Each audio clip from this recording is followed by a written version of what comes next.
मैं बहुत चाहता हूँ कि हमारी स्त्रियों में तुम्हारी बौद्धिकता होती, परंतु यदि वह चारित्रिक पवित्रता का मूल्य देकर ही आ सकती हो, तो मैं उसे नहीं चाहूँगा। तुमको जो कुछ आता है उनके लिए मैं तुम्हारी प्रशंसा करता हूँ, लेकिन जो बुरा है उसे गुलाबों से ढककर उसे अच्छा कहने का जो यत्न तुम करती हो, उनसे मैं नफरत करता हूँ। बौद्धिकता ही परम श्रेय नहीं है। नैतिकता और आध्यात्मिकता के लिए हम प्रयत्न करते हैं। हमारी स्त्रियां इतनी विदुषी नहीं, परंतु वे अधिक पवित्र हैं। प्रत्येक स्त्री के लिए अपने पति को छोड़कर अन्य कोई भी पुरुष पुत्र जैसा होना चाहिए। प्रत्येक पुरुष के लिए अपनी पत्नी को छोड़कर अन्य सब स्त्रियां माता के समान होनी चाहिए।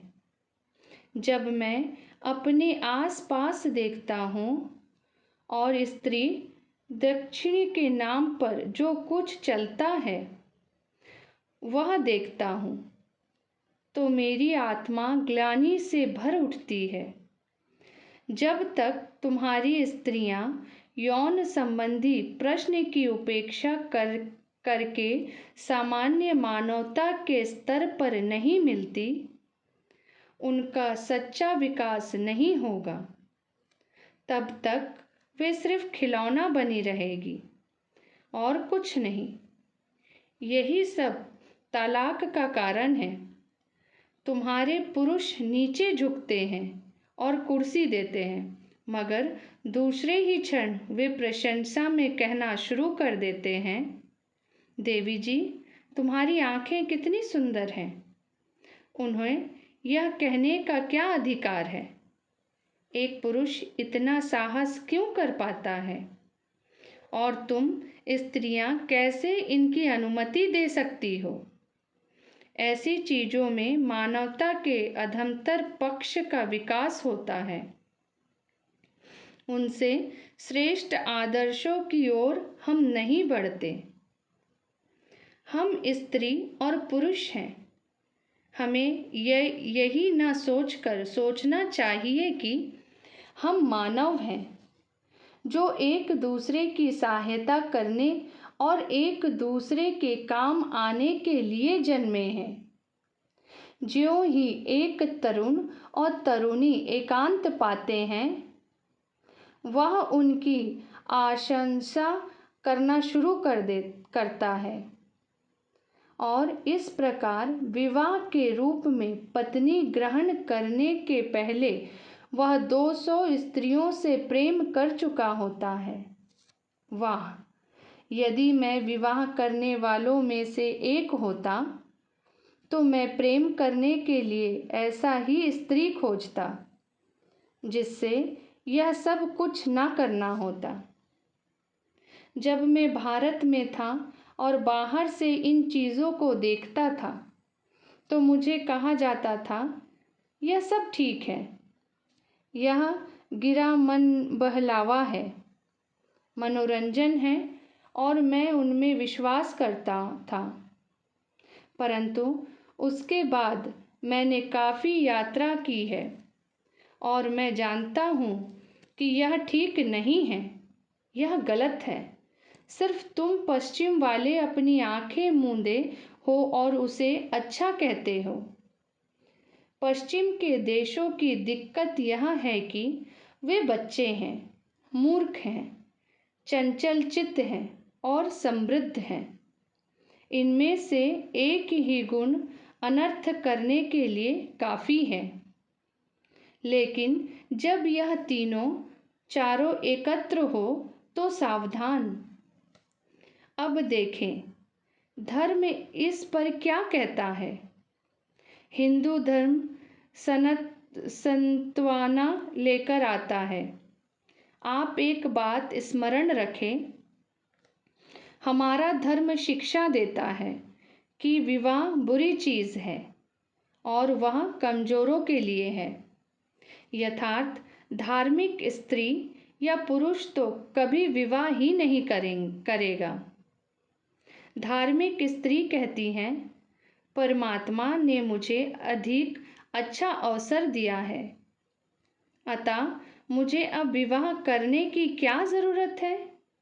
मैं बस ईश्वर की पूजा अर्चना करूं, किसी पुरुष से प्रेम करने की क्या ज़रूरत।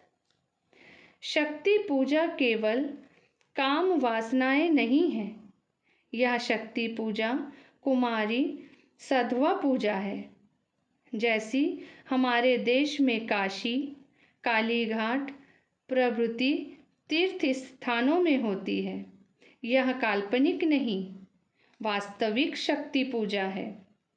किंतु हम लोगों की पूजा इन तीर्थ स्थानों में ही होती है और केवल क्षण भर के लिए, पर इन लोगों की पूजा दिन रात 12 महीने चलती है। पहले स्त्रियों का आसन होता है, कपड़ा, गहना, भोजन, उच्च स्थान, आदर और खातिर पहले स्त्रियों की।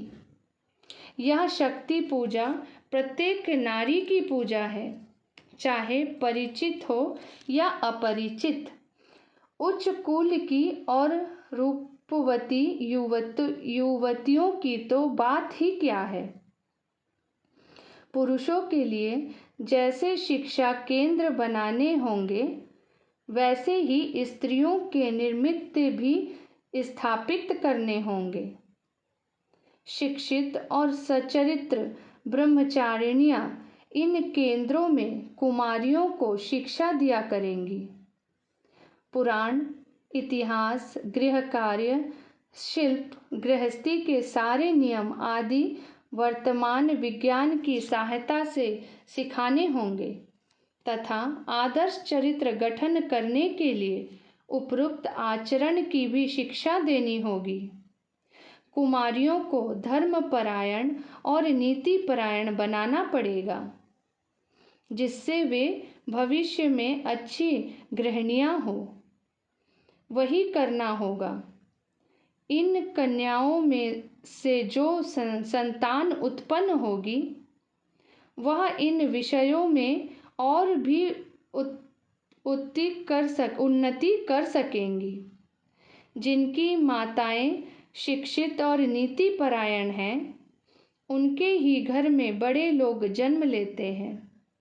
वर्तमान समय में तो स्त्रियों को काम करने का यंत्र सा बना रखा है। राम राम। तुम्हारी शिक्षा का क्या यही फल है? वर्तमान दशा से स्त्रियों का प्रथम उद्धार होगा। सर्वसाधारण को जगाना होगा, तभी तो भारत का कल्याण होगा। पत्नी सहधर्मिणी है। हिंदू को सैकड़ों धार्मिक अनुष्ठान करने पड़ते हैं और अगर वह पत्नी विहीन है तो एक भी नहीं कर सकता। तुम देखते हो कि पुरोहित उनकी गांठ जोड़ देते हैं और पति पत्नी साथ साथ मंदिरों में जाते हैं और बड़ी तीर्थ यात्राओं पर भी वे गठजोड़ कर सकते हैं। राम ने अपने शरीर का उत्सर्ग कर परलोक में सीता को प्राप्त किया। सीता पवित्र, निर्मल, समस्त दुख झेलने वाली। भारत में उस प्रत्येक वस्तु को सीता का नाम दिया जाता है जो शुभ, निर्मल और पवित्र होती है। नारी में नारित्व का जो गुण है वह सीता है। सीता धैर्यवान, सब दुखों को झेलने वाली, पवित्रता, नित्य साध्वी पत्नी। उसने तमाम कष्ट झेले, राम के विरुद्ध एक भी अपशब्द नहीं निकाला। सीता में प्रतिहिंसा कभी नहीं थी। सीता बनो।